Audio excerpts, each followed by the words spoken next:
Guys welcome back to Kentrix plus. So നമ്മൾ ഈ ചാനലൊക്കെ ചത്തുപോയെന്ന് പല ആൾക്കാരും വിചാരിച്ചിട്ടുണ്ട്. സോ ചത്തൊന്നും പോയിട്ടില്ല, നമ്മൾ ജീവിതോടെ ഉണ്ട്. സോ ഇത് നമ്മളിപ്പോൾ കുറേ കാലമായിട്ട് വീഡിയോ ഉണ്ടില്ല, കാരണം നമ്മളിതിന് WWE വീഡിയോയും പിന്നെ കുറച്ച് ലോങ് വീഡിയോസ്, സിനിമ റിവ്യൂസ് അങ്ങനെയൊക്കെയാണ് പറയാം. സോ നമ്മൾ ഇന്ന് വന്നിരിക്കുന്നത് ദ ലാസ്റ്റ് ഡാൻസ് എന്ന് പറയുമ്പോൾ തന്നെ മനസ്സിലാവും, നമ്മൾ ജനനായകൻ്റെ ഒരു ട്രെയിലർ റിവ്യൂ അല്ല, ഒരു റിയാക്ഷൻ. സോ നമുക്കത് ഒരു എനിക്ക് മൂവി പ്രാന്തനൊന്നും അല്ല ഞാൻ ബേസിക്കലി എനിക്ക് ചുരുക്കം ചില സിനിമയൊക്കെ ഇഷ്ടം. എനിക്ക് അടിയിടിയുള്ള വലിയ ക്രേസ് ഇല്ല, പക്ഷെ ലിയോ പോലത്തെ പടമൊക്കെ എനിക്ക് ഭയങ്കര ഇഷ്ടമായിരുന്നു. സോ നമുക്ക് കാണാം. ഓട്ടോ മോനെ ഗൈസ്, ഞാൻ പറഞ്ഞില്ലേ, ഞാൻ ഈ ചെറിയ സംഭവത്തിനൊക്കെ വലിയ വലിയ റിയാക്ഷനൊക്കെ തള്ളിയിടും. ചിലപ്പോൾ നിങ്ങൾക്ക് ഇത് വലിയ ഇത് കാണും, പക്ഷെ ആരെയൊക്കെ ഇങ്ങനെ നോക്ക് എൻ്റെ അമ്മ വിഷയം കേട്ടാ. കൊള്ളാം. ഈ പോലീസാണെന്ന് തോന്നുന്നു. അതാണല്ലേ, പിന്നെ ആ ഡ്രസ് ഇട്ടോണ്ട് വെറുതെ വരില്ലല്ലോ. സോജി ലുക്കാണ് കേട്ടാ. മറ്റേ മെർസൽ സിനിമയിലും വിജയ്ക്ക് ഇതുപോലത്തെ ലുക്കല്ലേ, മീശയൊക്കെ ഇങ്ങനെ വെച്ചിട്ട് അത് അടിച്ചിട്ട് ചോരയൊക്കെ നോക്കിക്കൊണ്ടുവരുന്നു. എന്റെ മോനെ, അതെന്തു മിസൈലൊക്കെ. പിന്നെ ഇതൊക്കെ വേറെ യൂണിവേഴ്സിലെ മിസൈലില്ലെങ്കിൽ അത്ഭുതം. അത് കൊള്ളാം കേട്ടോ. വിജയ് ഇത് മിസൈൽ പടം എങ്ങനെ ഉണ്ടെന്ന് ചോദിച്ചു കഴിഞ്ഞാൽ, പടമല്ല, സോറി, ട്രെയിലർ. ഇത് ആക്ച്വലി ഈ സിനിമ എന്ന് പറഞ്ഞു കഴിഞ്ഞാൽ ഒരു ഭഗവത് കേസരിയുടെ റീമേക്കാണ്.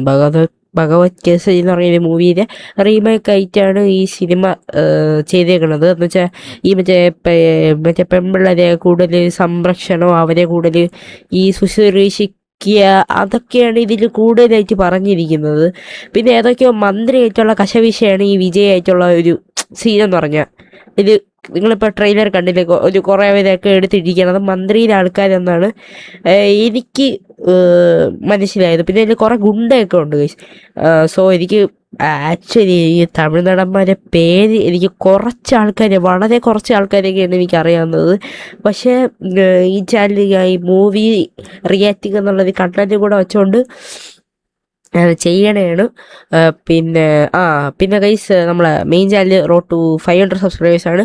പിന്നെ പറയാനുള്ളതെന്ന് വെച്ചാൽ ഈ സിനിമ ഇറങ്ങുമ്പോൾ പൊളിയായിരിക്കും. നമ്മളെ അണ്ണൻ്റെ ലാസ്റ്റ് പടമാണ്. സോ പറ്റണമെന്നൊക്കെ എല്ലാവരും പോയി തിയേറ്ററിൽ പോയി സിനിമ കാണുക, പൊളിക്കുക. അതിന് കൊള്ളാം ഗൈസ്. എനിക്ക് ഓവറോൾ ഇഷ്ടപ്പെട്ടു. ഫൈറ്റിംഗ് സീനായാലും ഡയലോഗ്സൊക്കെ ഈ മാസ് ഡയലോഗ്സ് മാത്രമല്ല ട്രെയിലർ ഇടുമായിരുന്നു. നമുക്ക് ഇനി സിനിമ വരുമ്പോൾ ബാക്കി പരിപാടികൾ കാണാം. സോ ഞാൻ എക്സൈറ്റഡ് ആണ്.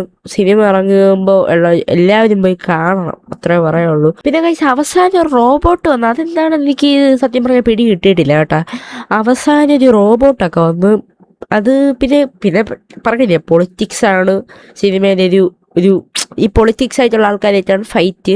പക്ഷേ ഈ മമിത ബൈജുവിൻ്റെ റോൾ എന്തിനാണെന്ന് എനിക്ക് ഇപ്പോഴും പിടി കിട്ടിയിട്ടില്ല. നിങ്ങൾക്ക് ആർക്കെങ്കിലും അറിയാമെങ്കിൽ എനിക്കതൊന്ന് പറഞ്ഞു തരണം. വിജയൻ്റെ ഭാര്യയാണോ? അപ്പോൾ മറ്റൊരു നടിയുണ്ടല്ലോ, അതിനുള്ള ഭാര്യ എന്നാണ് എൻ്റെ ഒരു വിശ്വാസം. എനിക്കറിയത്തില്ല. എന്നാൽ സിനിമ ഇനി ഒന്നും പറയില്ല. ജനുവരി 9 സിനിമ ഇറങ്ങും, എല്ലാവരും പോയി കാണുക, അത്രയാണ് എനിക്ക് പറയാനുള്ളത്. അപ്പോൾ എല്ലാവർക്കും എൻ്റെ ഒരു ഹാപ്പി ന്യൂ ഇയർ പറഞ്ഞുകൊണ്ട് ഈ വീഡിയോ ഞാൻ നിർത്തുകയാണ്. കെൻട്രിക്സ് പ്ലസിൽ കിടിലം സ്റ്റോറി മോഡ് ഗെയിം പ്ലേസ് നിങ്ങൾ പറഞ്ഞാൽ മതി. നിങ്ങൾ ഗെയിം പ്ലേസ് ആയാലും മൂവി റിവ്യൂ ആണെങ്കിൽ നിങ്ങൾ പറ. ഇത് തന്നെ ഞാൻ ഇപ്പോൾ എൻ്റെ ഒരു സ്വന്തം ഇഷ്ടത്തിൽ എനിക്ക് ചെയ്യണമെന്നൊരു ആഗ്രഹമുണ്ട്. ഞാൻ ഇതുവരെ ഇങ്ങനെ മൂവി ട്രെയിലർ റിയാക്ഷനൊന്നും ചെയ്തിട്ടില്ല. സോ അതിൻ്റെ ഒരു ഇത് പുറത്ത് ഞാൻ ചെയ്തതാണ്. അപ്പോൾ എല്ലാവരും ലൈക്ക് അടിക്കുക, ഷെയർ ചെയ്യുക, സബ്സ്ക്രൈബ് ചെയ്യുക. മെയിൻ ചാനലിൽ 500 സബ്സ്ക്രൈബേഴ്സ്, അല്ലെങ്കിൽ അടിച്ച് പൊട്ടിക്കുക. Okay, by.